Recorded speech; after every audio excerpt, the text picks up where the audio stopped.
Hello, welcome to my channel. I talk about things that are overlooked. That's the main purpose of all my videos.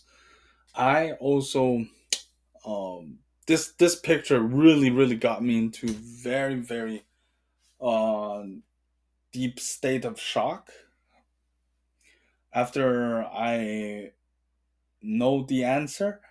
I I decided to do this YouTube video. Sorry, I'm stuttering. I'm still a little bit in shock, like looking at this picture once again after a long time. I remember the struggles I felt in looking for the cat.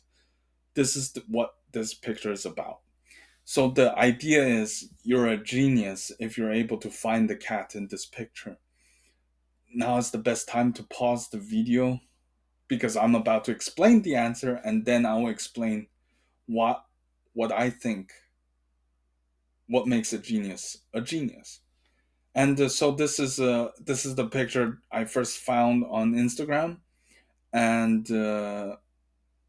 this picture I got it from a website linked below. So you could take a look there, or go on Instagram to search keyword "where's the cat" or something, or Google it. But you could pause the video if you don't want to hear the answer and want to figure it out on your own. And this got me into a very deep state of shock where the cat really is. I swear, I'm about to say the answer first.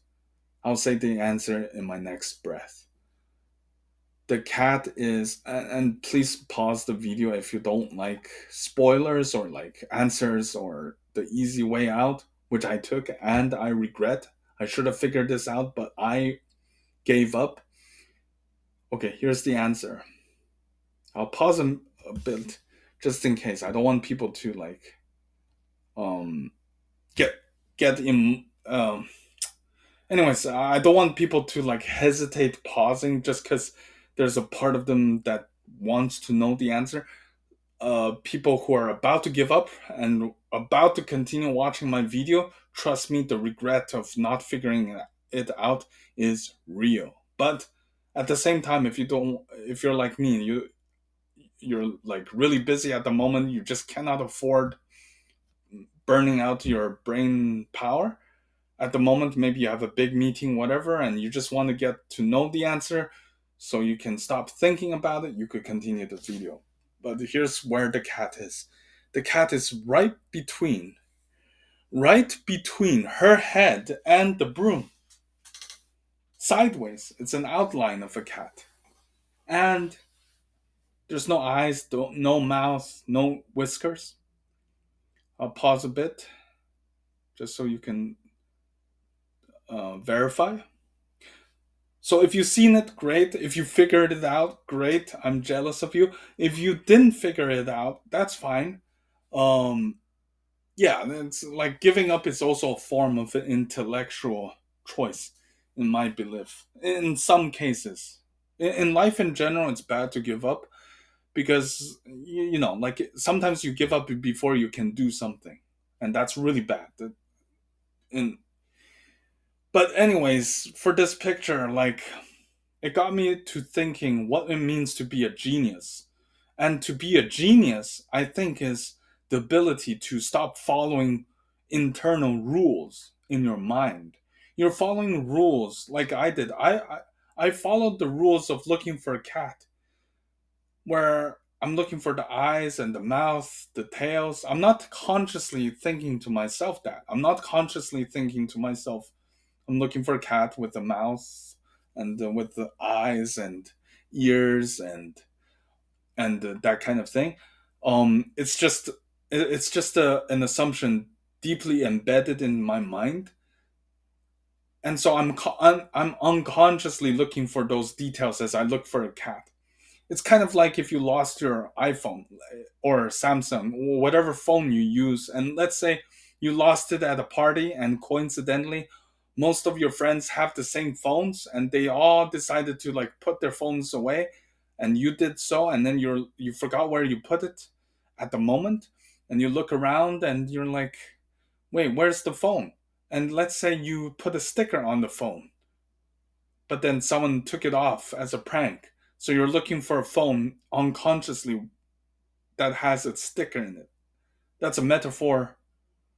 That's a parallel to what's going on here. Like, we, in our mind, we have, at least in my mind, because I struggled to looking for the cat. In my mind, I was looking for the cat with the sticker, if you know what I mean. The eyes, the details of the mouth, etc., claws, whiskers, cute whiskers. I was looking for the sticker unconsciously without saying out loud, "Oh, I'm looking for the sticker." So like my mind is like scanning everywhere for the cat that has supposedly have all these details, the sticker, right? And so like I was looking for the cat, and that's the approach. That's the route I believe geniuses naturally or with practice they avoid the path of having very fixated basic assumptions. You probably know this already, that geniuses isn't just about utilizing factors, utilizing everything that you see and hear to their maximum potential to arrive at a very impressive conclusion. That's not what geniuses is all about. It's also about the discarding all the unnecessary details, or and also like geniuses, I suspect that they don't really overthink. They don't. They appear to be right, right before discoveries of science, like discoveries by Einstein. He probably had his own suffering in trying to figure things out, like frustrations, etc. But on the surface, it's like, oh my gosh, they're struggling. But internally, they never ever truly overthink, because overthinking is when someone is using unnecessary details that are sort of important, but not important to arrive at a certain conclusion. Their mind, like mine, when I was like looking for the cat, my mind was fixated on details that are unnecessary. So, like, people who are overthinkers, like I am, we tend to think things so much, and certain factors we just keep going over and over again when it has no importance whatsoever, at least for the purpose of, in this case, looking for the cat, or purpose for any kind of purpose. It, it's like a detective trying to solve a case of who murdered, let's say, this this individual, and unimportant details is probably, you know you can't really figure out unimportant details in that case, right? Like Sherlock Holmes, he's able to decipher everything and piece all the pieces together, and it's difficult to know what details are unimportant, because I believe in human nature, we place importance on anything that we spend our attention more on. The more attention or time we spend on something, we tend to value it even more, even if it may not have objective value. It's almost like you're gonna buy the watch just because you spent 1 hour looking for a watch. You just feel bad if you walk out of the shop without a watch. So apologies, this is a huge tangent from this picture, but I guess it goes back. It goes to what I talk about, what it means to be a genius. Geniuses discard all those unnecessary details. They don't have emotional investment on unnecessary details. Kind of like you don't need to invest so much emotions on trying to buy that watch, because just because you spend so much time on it. It's kind of like a sunk cost fallacy. Like when people look for something, like my example with the phone with the sticker on it, that's that is the perfect analogy that I can come up with to detail what's going on here. And I really think geniuses are not overthinkers. That's number one. Number two, they can cut away all the unnecessary details, and by destroying or discarding, erasing, like all these. basic assumptions. And they're not overthinkers. They won't spend too much time looking for what clothes to wear. That's what I also suspect, actually. But I also heard it somewhere that people who are smart tend to wear the same shirt every day.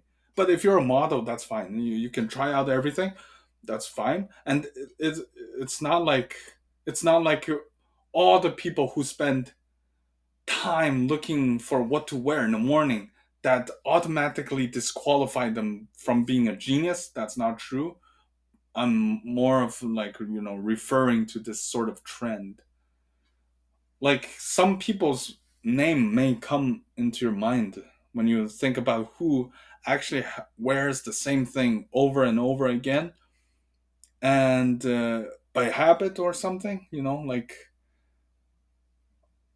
the name escaped my mind, but there's probably a lot of famous people or people in your life who tend to be almost boring in their fashion sense.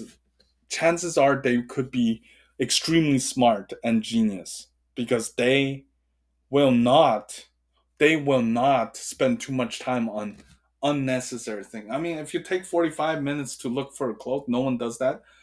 Some people do that. They're awesome. They're probably models or anyone who needs to spend time looking for clothes. That's fine. That's fine.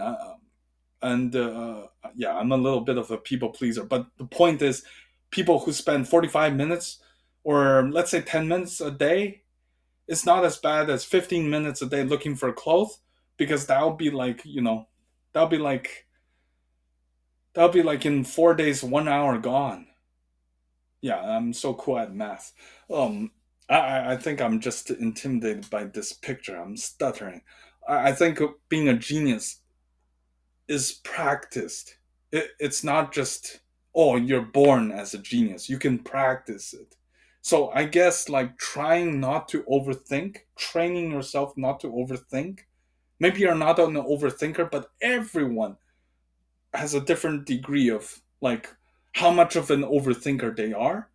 If you train yourself not to overthink and train yourself to be able to utilize everything at the moment, but at the same time, like just reduce all the things that are not useful, objectively useful to arrive at the correct conclusion, then you can become a genius or on the way to become a genius. And who knows, maybe I'm a genius. I could have figured this out, but I gave up. But maybe giving up is also, well, there's not enough research, I suspect, to prove or disprove that you're a genius just based off of how easy it is to give up.